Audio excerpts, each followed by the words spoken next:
Welcome to Rock Solid, the Round Rock Business Leaders Podcast. Join your host, Bryan Eisenberg, as he explores the journeys of entrepreneurs and companies across Round Rock, Texas. From startups and nonprofits to large organizations, each guest shares their passion for doing business in this thriving community. Let's dive in. Hi, everybody. Welcome to Rock Solid. I'm Bryan Eisenberg, and I'm here with Mathias Ihlenfeld. Did I get that right? Yeah, you got it right. Okay, Bryan. It's harder to spell than to say because I'm not used to that H in the middle. Yeah, it's I'm from Germany, so it's a little bit different there. So. You've got a very interesting career path, very non-traditional career path, because you've gone from coming here to play tennis to technology and advising people and coaching people in technology to a bicycle entrepreneur to now helping other entrepreneurs. What's the common path between all of that? Yeah, that's it's a really interesting journey, right? And I think that for me, it's as you go through life, sort of like you go through sort of your journey, right? It's an experience, and I sometimes call it the hero's journey, right? Mm-hmm. You don't really know what you're called on to do when you're here on Earth, and for me it was just an evolution for me. So the biggest thing that stands out for me was that I left Germany to come to the States, right? And that was sort of a big move, right? I came here with 3 tennis rackets and a toothbrush. That's all I had. No underwear? and a little bit of clothing, of course. It's that's how it kind of all started, and it's just reminiscent of all of the other things that I've been doing. That was a big challenge, also a big opportunity, and that's sort of like what characterizes sort of my life here, right? That's an interesting way to put that, and I love the way you frame that. Right, you look for big challenges to find big opportunities. And I'm curious about that because, you founded Woom Bikes. I'll let you explain what that is first. Sure. But I want to address, bicycles have been around for over 100 years. That's right. And you went ahead and looked at it and said, nope, I see a big opportunity here. So That's right. Please share. Yeah, I think the bicycle has been around for over 200 years now, right? And we literally with Woom Bikes, we came in and sort of disrupted that. And I think it's really important to look at these opportunities and see if there are any kind of white spaces. And we looked at Woom as a big white space. And it came all about my brother Marcus and Christian Betzdecker. They had children themselves. Okay. They started this business in Vienna. And they looked at the market. They were bike aficionados. They were bike dads. And they looked at what was available. And they said, we can do better. And just because something's been around for a while, that doesn't make it automatically really well suited for the customer. So here the consumer is a child between 18 months and 12 years. Mm-hmm. And there's just not any bike out there that was specifically designed with the child in mind, right? And so they went about creating a lightweight bike specifically designed for children of all ages, not just an adult bike that's shrunken down into a kid's bike, right? Yeah. So that was the difference, the attention to detail, the design, the quality, and the lightweight bike was a solution to a problem that parents had, right? And parents wanted their kids to be outside, they wanted them to be riding bikes, and they wanted them to really experience the love of riding bikes, and that's what we really addressed. Now, I mean, I've done a little research into the Woom Bike. How is it different than the traditional, balance bike that some parents might be familiar with? Yeah, I think we number one, we design bikes for children of all ages, right? So we start off with a balance bike. You learn how to balance and brake, and then you graduate into different bigger bikes. Right, because they don't have pedals early, but they have pedals later on. Exactly. I think the real difference at first was that they're extremely lightweight, right? Mm-hmm. So if you look at, for example, bikes for adults, right? Let's say I weigh 180 pounds and my bike weighs 18 pounds. That's 10% of my body weight, right? Yeah. So I can ride that. It's very, very easy. But now you have a child that weighs 30 pounds. I go to Walmart, buy a bike there, and the bike weighs 25 pounds. That's almost like more than 70% of their body weight. That would be the equivalent of me riding a bike that weighs 150 pounds. How much fun would I have riding that bike, right? I've never thought of the problem in that way. Right. So our bike is the world's lightest bike at 11 pounds. And then that already sets up the child for success. But the bigger difference is around attention to detail. Everything is specifically designed for that 3, 4, 5, 6, 7-year-old. Whether it's the brakes, the cranks, the geometry, everything is specifically designed. And that makes it really easy for the child to learn to ride, but more importantly, to experience more time on the bike. And they say that after many years in business, they say that we don't sell bikes, we sell smiles. I love that. Because the child is successful, they have a good time, and then of course the parent also loves it, and that's why we became a love brand. It's interesting because a lot of companies would like to say they're customer centric, and obviously, what you designed and what you're talking about is true customer centricity.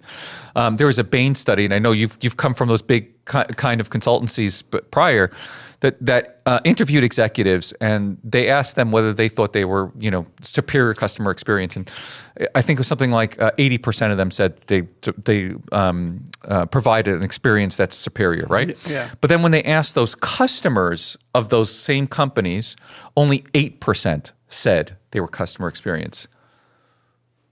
What is that switch? Because I know you now also coach a lot of other entrepreneurs and CEOs. Sure. What's that switch to get them from that big delivery gap of thinking they're customer-centric to their customers thinking they're customer-centric? That's right. That's right. And I think you just said it. It's not about what you believe as the CEO or owner or what your company believes. It really matters what the customer believes, what the customer says and thinks and does. So for us, customer centricity and customer experience was such an important aspect throughout my journey because we wanted to take care of the customer, because the customer ultimately is the child. So we wanted to make sure that we deliver the best right. possible. So they weren't paying for it. Right. So it makes the sale a little more complex, but right. Yeah. So we focus on that. We focus on the quality of the product, number one, and on the delivery, but then also taking care of that customer, right? So when somebody would call me and they'd have an issue with anything, I would immediately take care of it, no question asked, right? Because I want to take care of that experience. And also it's important because it's a trust building process. Yeah. And when you build something new, Brian, when you build a company, you may think you have the best brand. You may think you have the best product. But what you ultimately need to do is you need to create trust with your customers or potential customers, right? So for me, social proof was incredibly important early on. So what does that mean? It means that we're taking care of that customer, no question asked. And early on, actually, fun story, I made a little bit of a mistake early on. I actually used my personal cell phone number as the customer experience hotline. Nice. So I would get calls pretty much throughout the day, but it was very important for me because I needed to hear from the customer what was or what was not working, so that as I'm building my team, that I know how to go about really taking care of them, right? So customer experience is incredibly important. Many talk about it, but few actually do things about it, do the right things about it. And so as you grow and scale a business, you as a business owner no longer really pick up the phone and talk to it. So the challenge is, how do you get your team to buy into that? What processes and procedures and systems do you put in place to make sure that the team is executing it based on what your philosophy is? Yeah. So for us, customer experience was number 2 on our keys to success, is making sure every time when people walk into the building, they see Woom provides amazing customer experiences. So that's one piece of it. Secondly, making sure that we really convey and train our employees in actually doing and living that? And thirdly, how do you measure it? Yeah. Right. And so for me, that was a big deal. So we implemented measuring the CSAT, which is the customer satisfaction score. And then ultimately, we really focused and drilled down on the NPS, which is the Net Promoter Score. And so those two key figures was really important for us. I was going to ask you exactly that, because a lot of people focus in on the return on investment. Like, okay, if you're investing all this, how's it going to impact your business? Right. And I'm proud to say our home care agency, our franchise, pays for us because they want that third-party validation and encourages us to have the CSAT and the NPS. And so we just won a national award for provider of choice and employer of choice. Wow. Because I knew from a caregiving perspective that if you take good care of your caregivers, right your people, the most valuable asset you can have, that's right. They'll take great care of your customers, and that will take care of your business. But in the long term, in the long term, right? Because in the short term, it's way more expensive because people can't always measure it so clearly. Yeah. How do you help them get past that when you're coaching them? Yeah, I first of all, I wanted to congratulate you for winning the Entrepreneur of the Year award. Yeah, this has been a great week, I have to admit. Yes. I love that. So you're winning awards because you're doing the right things, right? And I think that the experience topic is very relevant for you. I think what's really important is when you're coaching other entrepreneurs is that you have to really be. It needs to be a customized approach. There is not a specific framework or whatever else. Every company, every entrepreneur, every business owner, every journey is different. Mm-hmm. So using some kind of an approach to just like put it on top of that business is not going to work, in my opinion. Particularly the businesses that I'm coaching, right? Yeah. I'm coaching startups, I'm coaching small business, lower middle market businesses. And so I think for me what's important is to come in and really listen and understand what's going on in the business and really what's relevant for the customer, right? And then also gather input and listen to all of the stakeholders within the organization, not just the business owner or the CEO, but listen to all the team members, paint the picture on what is going on, and then, of course, also talking to customers, right? I think that's really incredibly important. As you mentioned earlier, you may think you're doing a great job, but do you know?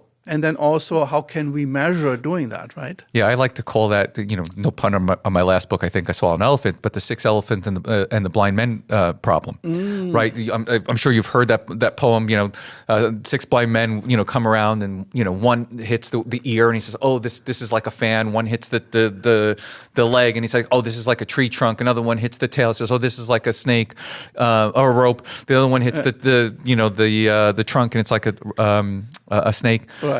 And everybody in the organization has a different perspective about what's going on, but there's no one source of truth. That's right. And that one source of truth really is what the brand is about. Right. Because if you don't have clarity on what that brand's about, you think you're doing customer service, you may not. You think you may be, doing great you may not. And it's a real struggle. Right. 100%. And I think that's really important is sometimes, you've been running a business for several years and it's also good to bring somebody in external that has been there, done that, and just kind of take a look under the hood a little bit and see how we can improve things.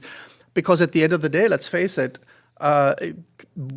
pretty much every business is out there to serve a customer or to serve multiple customers. That's what Peter Drucker said, right? That was the purpose of a business. And which businesses are sustainably staying in business and growing? The ones that meet and exceed the expectation of customers. So I think to me, it's very clear. And I think what you said earlier is also important and it resonates very much with me.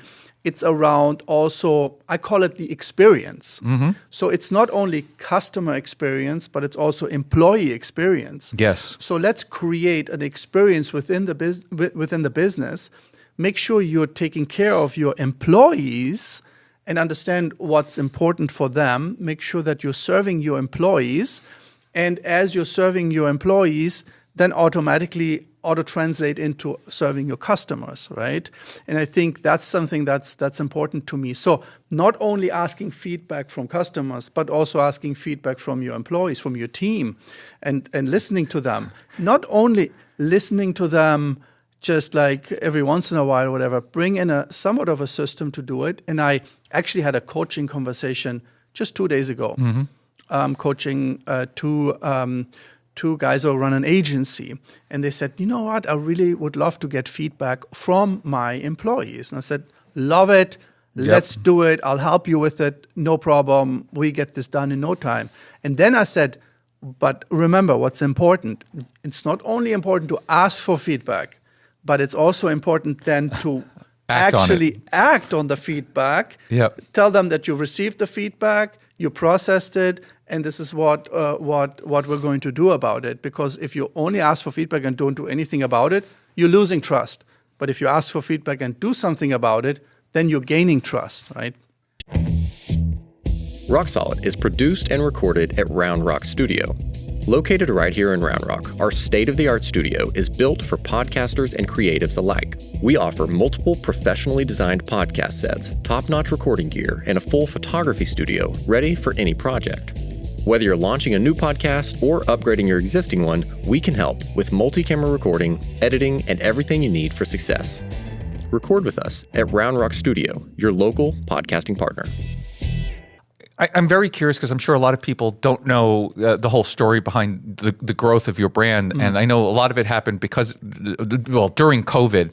But I'm very curious as a CEO how you manage both the difficulty of that time and the high growth at the same time, and getting that culture and the product and the customer service all right. Yeah, I know. I think that's that was obviously.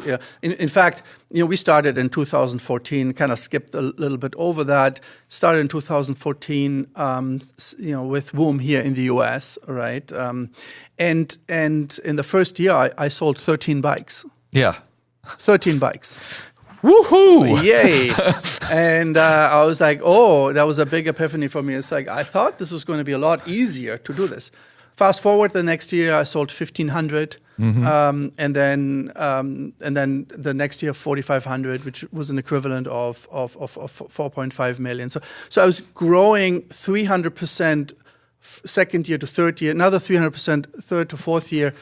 Which is high growth. It's high growth. Yeah. It was 3 years combined growth rate of over 1,600%. And you got Inc. 500 at that point as well, like one of the highest amounts ever. Yeah. So you start getting awards, and I actually didn't know I was doing anything special, Brian. Okay. Until somebody says, here's an award for the work. You were just nose to the ground, just paying attention. I have an amazing product. I have an amazing brand. I have a great team.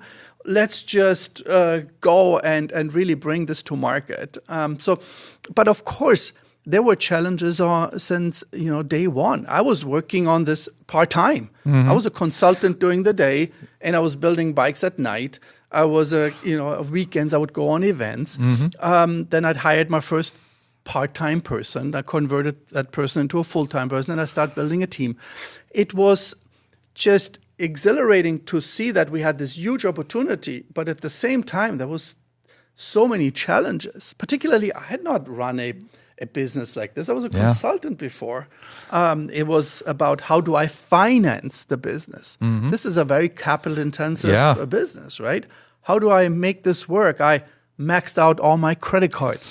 I sold my condo. I emptied all my retirement accounts. Been there, done that. All those, and put it all on the table. And then you start having a team.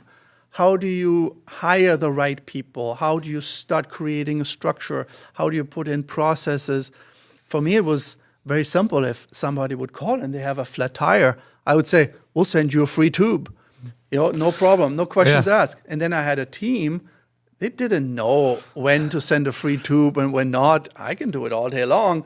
But could they? So we had to come up with these processes and procedures, and so ultimately they have a saying. By they, I'm being a little bit funny here.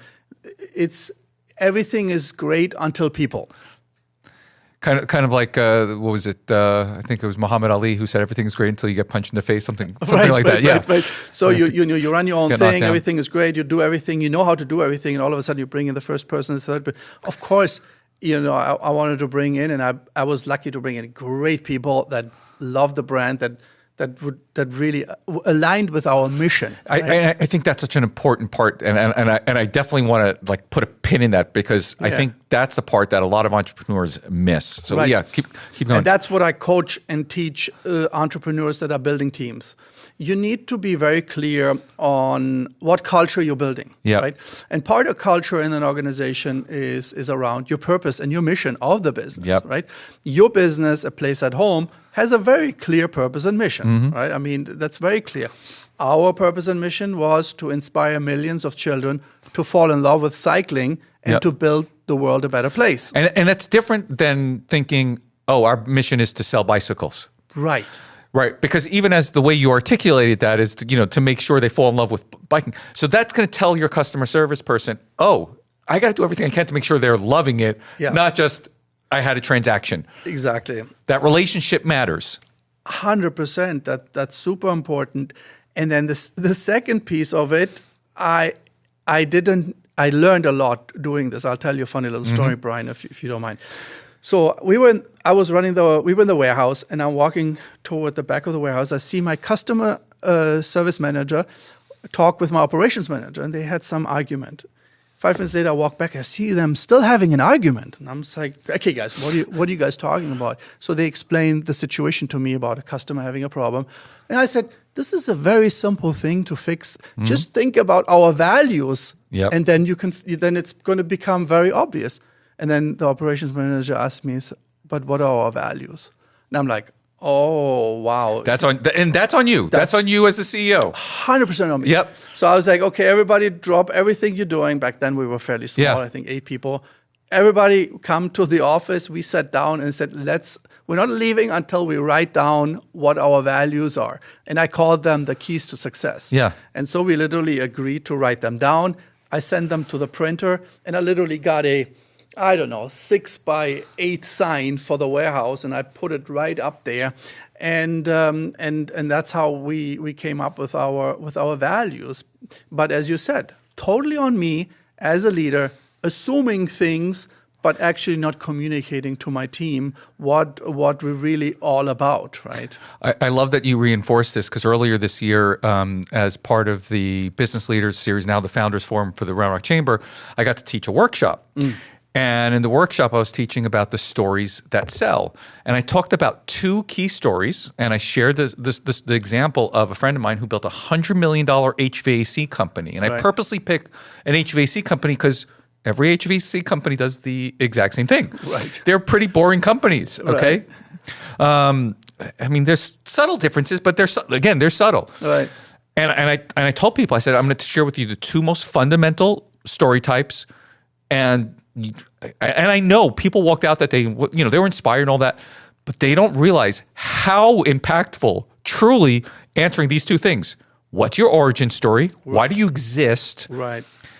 And then your beliefs, writing down what you stand for, your values. Right. I said, he built a $100 million brand on those 2 stories. Right. And lots of people in that room could do the same just like you did because you articulated it. Yeah. What holds people back from it sounds so easy, and it is so easy, but they won't take that action? Yeah, I think that there probably could be different reasons why they're being held back. I think one I see is that they are so deep in running the business, right? They're juggling so many balls. Like as an entrepreneur, business owners, you're juggling so many balls, right? You hiring, operations, logistics, sales, marketing, payroll, you name it. It's just so overwhelming at times that you just kind of try to keep the lights on, keep the next deal coming in because you're doing so many things. And you're working on the urgent, not the important. Exactly, like the Eisenhower matrix, right? In order for you to work on important, but not urgent things, which values and culture is important, but maybe not urgent, you need to schedule time and do that, right? And I think that's what you have to do, right? I think the other thing is around awareness. It could be, I just read this in an article, that the average age of a successful business owner is 42 years old. But nevertheless, the majority of businesses are started maybe in the 20s or 30s, right? So there's learning, there's wisdom that's coming in. So you may be very product focused, or you may be very sales focused, or whatever else, and you're just not aware of the importance, and particularly around at which stage of the business you ought to address that, right? And I think awareness is probably another one. I think it's just something that you also have to have good, what I call coachability, right? What is your coachability, and what's your willingness to learn and go out there, talk to other business owners, maybe go to coaching programs or bring in like a mentor or something, and expose yourself to what are good practices. Like, would they attend your workshops, for example, at the Round Rock Chamber as an example? So I think it's about how do you plug yourself into the community and learn from others on what works and what doesn't work. And I think that is probably around, how coachable are you? Now, you've referenced that you struggle with, resting and taking time off. You're definitely, hustle all the time. Yeah. And I hear it from a lot of entrepreneurs, right? They're always busy. They're always chasing the next fire. They're always focusing in on that urgent stuff. Yeah. How do they step back and, they maybe they hire somebody thinking, okay, it's going to solve the problem. But that person doesn't work at the same pace that they do. They don't accomplish things at the same pace too. And they're like, well, if I have to sit down and explain, how I do it and the system behind it, that's going to take me, so long. And how do you help them reconcile that so that they prioritize creating those systems? Because you can't scale the way you've scaled businesses without it. 100%. And I think you actually mentioned it. You have to. In order for you to scale and grow into a successful business, you got to be able to bring in the right people and put them into the right seats. I mean, that's like a cliche a little bit, but it's true. It's obviously easier said than done. I think having clarity on what you need to delegate and then commit to the delegation of that to capable people that come in, right? And I think that's definitely something that is an important aspect for running a business, right? I think that's important. I think as it relates to you not sort of making sure that you also have time and recharge, because you as a business owner, you're burning the candles on both ends, right? It's really important that you show up with the right energy, because you are the sort of the source of the energy, and also have the understanding that even as you hire other people, nobody will have the same passion and excitement that you have as the founder. Yeah. That I've rarely seen that, and I think it's about how can you bring in the right people, incentivize them, and get them to buy into your mission, into what you're trying to accomplish, so that they do the best that you can, and then invest in training and making sure that you're training them and setting them up for success. Right now, so you're no longer working with Woom, and you're on a bigger mission to help more entrepreneurs and CEOs. Tell us a little bit about that, and who's the people that can seek out your help and need it. Yeah. I think I've started the business in 2014. Just a little story. And my brother had his business with Christian in Vienna, and so in 21 we merged it into one. Okay. I ended up becoming the CEO of the global business, which was based out of Vienna, Austria. I ran it for a couple of years. It ended up being a $100 million business in over 30 markets. And in end of 2023, I decided, look, I I want to step back. I've worked on this for 10 years, 24/7, 24/7. You know how that is. And I just needed a time to recharge. And also, it's important for the business to work without the original founders, right? So bringing in a team that runs it, a leadership team without taking the founder out of the picture came in as a very, very timely moment. So at the end of 23, I decided to step away from the operations. And I did something that was a little bit surprising for me. I decided to take a year off. And your body was probably in complete shock. I was running like so much on like adrenaline and all that kind of stuff. So it was like really, it took me some time to figure out what that really means. But took some time off, and I went to like a meditation retreat, in Liberty Hill, and just kind of reflect a little bit, just get away. And I had this epiphany because I always wanted to know why I'm doing what I'm doing. Yeah. And the epiphany was like, I don't really want to build another business, right? But I want to help others to become the best version of themselves. And I want to channel this in a variety of different ways, right? And that's where this coaching idea was born. Because even in my previous life, I was a consultant. I was helping customers solve their problems. I was like, no, this is something that I actually always enjoyed.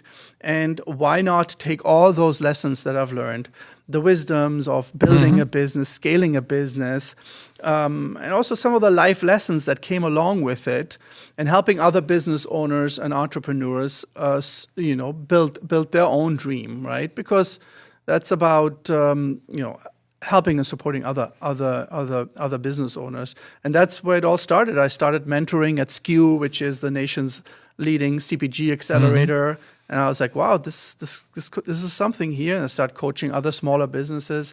And now I'm on this program to also do some other non-business coaching. I'm a certified divorce coach. Okay. So I'm helping divorced men transform their life, and particularly business owners and entrepreneurs. Which is usually very correlated too, unfortunately. Unfortunately, yeah. I've gone through that journey, and it's something that I'm passionate about because I've learned a lot during the process, and I want to give back to other men as well. And so it's just the coaching and the drive and the purpose to get others to become the best version of themselves is something that really resonates with me right now. We really appreciate it. I mean, we can spend hours chatting, I'm sure, and I know probably people listening also probably have a lot of questions. Sure. If they wanted to connect with you, I know you're at Round chamber events and stuff like that. Sure. What's the best way for them to find you? Maybe connect with you online or whatever. Yeah, absolutely. Yeah, I mean, I'm a very Googleable person. My name is pretty unique, Mathias Ihlenfeld. I'm at LinkedIn, for example. I have my website. bymatthias.kit.com, and so contact me any which way. I love going to the Round Rock events, and if you see me, just talk to me. If you run into me, just chat with me. I love to connect with you. Yeah. Awesome. Thank you so much for your time today. Yeah, thank you for having me, Brian.